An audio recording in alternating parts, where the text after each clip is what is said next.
महाराष्ट्र में सीट को लेकर नहीं खत्म हो रही तकरार। एमबीए में सीट बंटवारे पर हुई बैठक। आज जारी हो सकती है महाराष्ट्र के लिए पहली लिस्ट। बैठक में सीट शेयरिंग को लेकर बैठक। एमबीए का दावा, गठबंधन में सब कुछ ठीक है। आज साझा प्रेस कॉन्फ्रेंस के जरिए होगा ऐलान।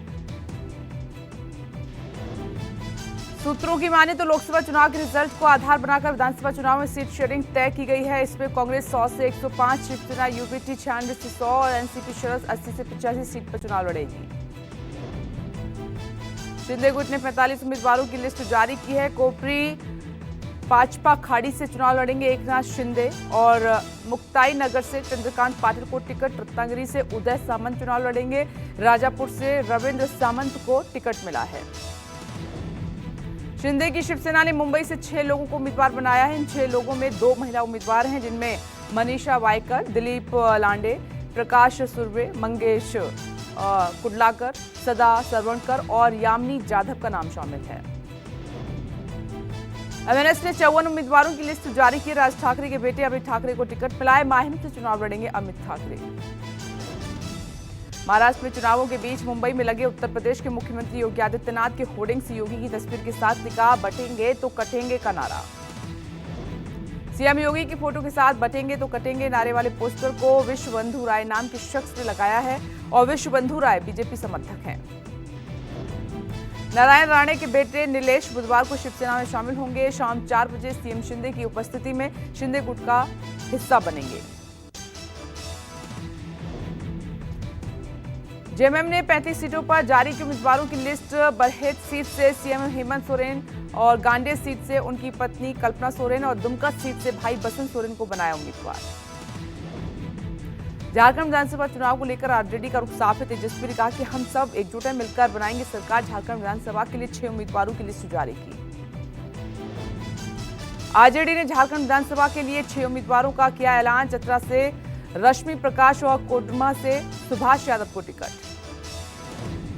दिल्ली में उपचुनाव को लेकर यूपी में उपचुनाव को लेकर सपा और कांग्रेस में सीट शेयरिंग पर सस्पेंस बरकरार है। कांग्रेस की 5 सीटों की डिमांड केंद्रीय नेतृत्व के हाथ में फैसला। कांग्रेस के उपचुनाव नहीं लड़ने के आसार। पीएम मोदी आज रूस के कजान में ब्रिक्स शिखर सम्मेलन में हिस्सा लेंगे। इस बार का विषय न्याय संगत वैश्विक विकास और सुरक्षा के लिए बहुपक्षवाद को मजबूत करना है। वहीं पीएम मोदी ब्रिक्स में हिस्सा लेने के अलावा चीनी राष्ट्रपति शी जिनपिंग के साथ द्विपक्षीय बैठक करेंगे। दोनों नेताओं के बीच 5 साल बाद ये पहली औपचारिक मुलाकात होगी। पीएम मोदी रूस के कजान में ब्रिक्स समिट में शामिल होने के लिए पहुंचे हैं। यहां पीएम मोदी और रूस के राष्ट्रपति पुतिन की मुलाकात हुई। दोनों नेता एक दूसरे के गले मिले। रूसी राष्ट्रपति पुतिन के साथ द्विपक्षीय बातचीत हुई। द्विपक्षीय बैठक के दौरान पुतिन ने कहा कि हमारे संबंध इतने अच्छे हैं कि आप मेरी बात बिना ट्रांसलेटर के समझ जाते हैं। भारत के साथ व्यापार और आगे बढ़ेगा। पुतिन के साथ द्विपक्षीय बैठक में पीएम मोदी ने यूक्रेन जंग पर भारत के स्टैंड को कायम रखा। पीएम ने कहा कि हर समस्या का समाधान शांतिपूर्ण ढंग से हो। पीएम मोदी ने यह भी कहा कि भारत का हर प्रयास मानवता के समर्थन में है। इससे पहले जब मोदी एयरपोर्ट पहुंचे तो उनका स्वागत लड्डू और केक के साथ हुआ। वो यहां प्रवासी भारतीयों से भी मिले। इसके बाद कजान के होटल पहुंचने पर उन्होंने भारतीय पोशाक पहने रूसी कलाकारों का डांस भी देखा।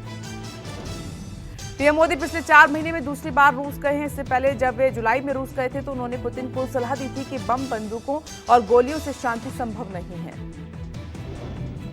ब्रिक्स समिट में शामिल होने के लिए चीन के राष्ट्रपति शी जिनपिंग रूस के कजान पहुंच चुके हैं। शी जिनपिंग से पुतिन ने मुलाकात की। रूस में शी जिनपिंग से पीएम मोदी की भी मुलाकात होगी।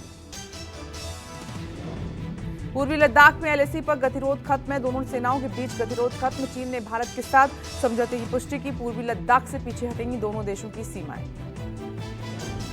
आज प्रियंका गांधी वायनाड में नामांकन दाखिल करेंगी। इस मौके पर सोनिया गांधी, राहुल गांधी और खड़गे सहित कर्नाटक सीएम सिद्धरमैया और deputy CM D Shivakumar भी वायनाड में मौजूद रहेंगे।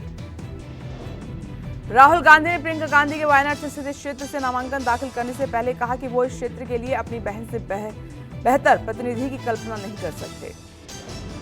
अपने नामांकन से एक दिन पूर्व प्रियंका गांधी वायनाड में एक परिवार से मुलाकात करने पहुंची। एक पूर्व सैनिक की मां को गले लगाया। उससे पहले कल प्रियंका सोनिया गांधी कर्नाटक के मैसूर हवाई अड्डे पर पहुंचे, जहां उनका सीएम सिद्धरमैया और deputy CM DK Shivakumar ने स्वागत किया।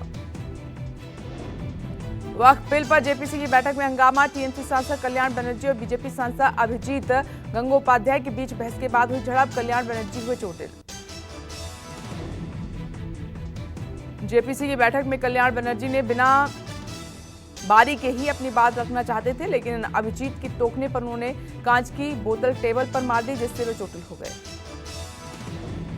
वहीं कल्याण बनर्जी के अंगूठे में चोट आई और एक उंगली में भी जख्म हुआ है। वहीं कल्याण बनर्जी की इस हरकत के बाद उनको अगली बैठक से सस्पेंड कर दिया गया है। दिल्ली की जामिया यूनिवर्सिटी में हुआ जमकर हंगामा। जामिया यूनिवर्सिटी में 2 छात्र गुटों में झड़प हुई। जामिया में दिवाली कार्यक्रम के दौरान ही हंगामा हुआ है। जामिया यूनिवर्सिटी में कार्यक्रम के दौरान रंगोली और दीयों से छेड़छाड़ आरोप के बाद मचा बवाल। जामिया में भारी हंगामा और नारेबाजी, फोर्स तैनात। बेंगलुरु में निर्माणाधीन बिल्डिंग गिरी। हादसे में एक शख्स की मौत, 20 लोग घायल। राहत बचाव कार्य जारी। अखिलेश यादव का बीजेपी पर हमला। बोले पीटीए परिवार की दुश्मन है बीजेपी, कितनी भी साजिश कर ले बीजेपी कामयाब नहीं होगी। बीजेपी ने बहराइच दंगा कराया। बीजेपी ने अपने ही कार्यकर्ताओं पर केस दर्ज कराया।